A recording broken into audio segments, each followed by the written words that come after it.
Donald Trump blaming Democrats for apparent assassination attempt. Vietnam. Up to 1,035 billion Vietnamese dongs distributed to flood-hit localities. Freight rates decrease. Motivation for businesses to boost production. Welcome to today's news. My name is Nguyễn Thị and I will be your guide through today's latest update. Former U.S. President Donald Trump blamed the Democratic statement for his recent assassination while he was golfing in Florida. This was the second assassination attempt on Trump in just 2 months.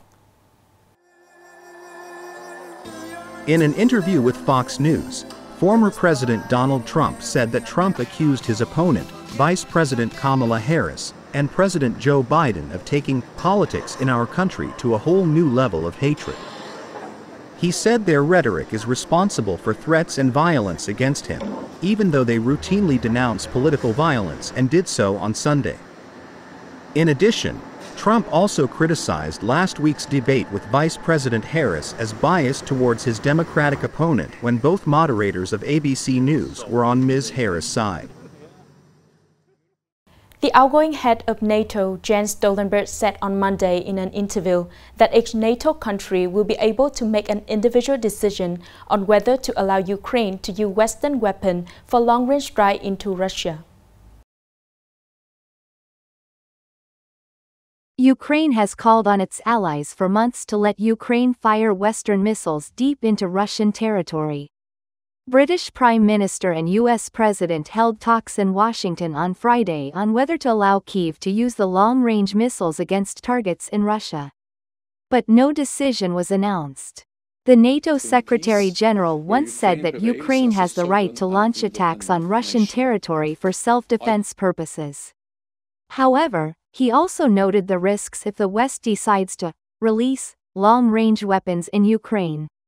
The West is currently quite divided on the idea of allowing Ukraine to use aid weapons to launch attacks deep inside Russian territory. Sweden, Finland, and Canada have fully supported Ukraine using Western-supplied weapons to hit deep into Russia, while Germany will not allow. The Central Relief Mobilization Committee, Vietnam Fatherland Front, said that 1,035 billion Vietnam dong in donation has been allocated to support 26 provinces and cities damaged by Typhoon Yagi.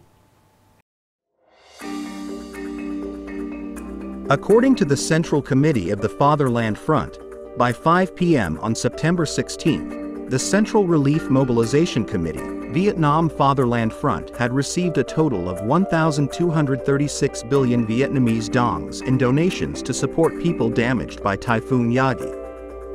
From the amount received and based on the damage situation of the localities, the Central Relief Mobilization Committee has swiftly disbursed 2 rounds of aid, totaling 1,035 billion Vietnamese dongs, to the affected cities and provinces.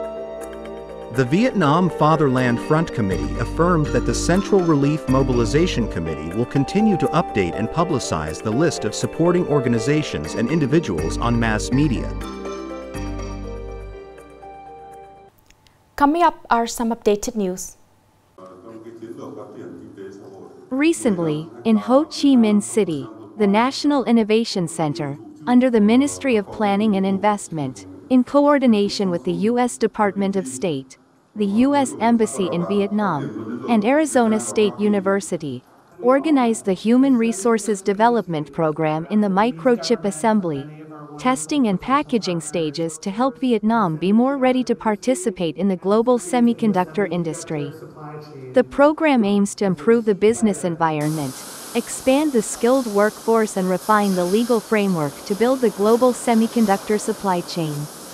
This is an important step to strengthen Vietnam's semiconductor industry, especially in training a team of skilled engineers, trained on the basis of combining theory with practice of enterprises. Before the warning about fake information, scam workers to work in South Korea under the EPS program from the Overseas Labor Center, Ministry of Labor, War Invalids and Social Affairs, the Department of Information Security recommends that workers should carefully learn about labor export programs through official sources. Especially do not believe in advertisements or invitations that promise attractiveness but lack legal basis. Only participate in labor export programs through companies licensed by the Ministry of Labor, War Invalids and Social Affairs. The National Center for Hydrometeorological Forecasting said that from now until the end of September, there is a possibility of 1 to 2 tropical cyclones appearing in the East Sea, affecting the northern, north and central regions. From October to December, storms and tropical depressions in the East Sea are likely to appear higher than the average of many years, 4 to 5 storms per year. The number of storms making landfall may be higher than the average of many years, concentrated in the central region and the southern provinces. In addition, the Meteorological Agency also warned of a high risk of heavy rain and flooding in the central region in October and November. Along with that, cold air is likely to be active in November to December 11, in which severe cold in the north is likely to appear from the second half of December.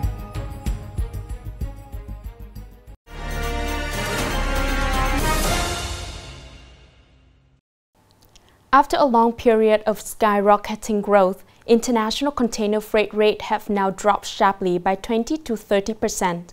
This is truly a golden opportunity for export businesses to boost their business activity and expand their market. Entering the last months of the year, there is good news for Asia Minerals Joint Stock Company when export sea freight rates have decreased by 15 to 20%. Export orders to other countries, especially traditional markets such as India and Bangladesh, have grown strongly. Businesses are operating at full capacity and production lines. The balance of supply and demand in containers has shown signs of improvement, so exports have begun to recover. This is the acceleration phase for the factory to catch up with the progress to complete the plan for the last 6 months of the year. According to businesses, currently, the price reduction is 44% compared to the price at the peak of the pandemic in 2021. On average, each week, freight rates decrease by about 3 to 4% compared to the previous week. According to forecasts, sea freight rates will continue to decrease. The congestion at some major ports has disappeared. Freight rates are on the decline and cargo output shows clear signs of growth.